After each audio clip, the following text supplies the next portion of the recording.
नमस्कार। नमस्कार, मेरो नाम सुभाष शर्मा, घर मेरो गाउँ।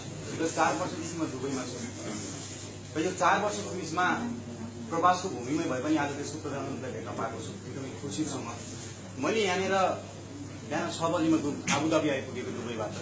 यस कारणले कि अहिले पनि मैले मेरो कोठामा 2 जना भिजिट भिसामा आएर अल्पत्र परेका नेपालीहरू राखिरहेको छु, जो खुल्ला चौरमा राति 12 बजे चौरमा कम्पनीबाट भिजिटमा आएर दलाल भागेर उनीहरू चौरमा सुतिरहेको मैले देखेर उनलाई उठाएर मेरो रुममा राखेको थिएँ। योभन्दा अगाडि 3 जनालाई मैले आफै टिकट काटेर घर पठाएँ।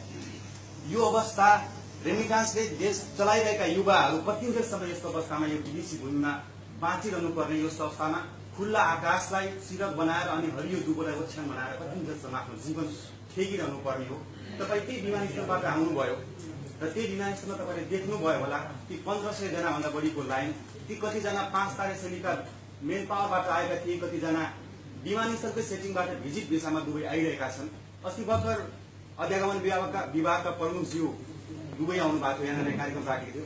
त्यो बेला उहाँले भन्नुभयो म विमानस्थलमा आएदेखि सेटिङबाट कुनै पनि नेपालीहरू विदेश गएका छैनन् भनेर उहाँले झन् कुनै पनि खानुभयो। त्यो बेलामा म सम्माननीय प्रधानमन्त्रीज्यूसँग के निवेदन गर्न चाहन्छु भनेपछि म तपाईलाई 1 हप्ताभित्र विमानस्थलकै सेटिङ मार्फत दुबई आएका नेपालीहरू उपलब्ध गराउन सक्छु।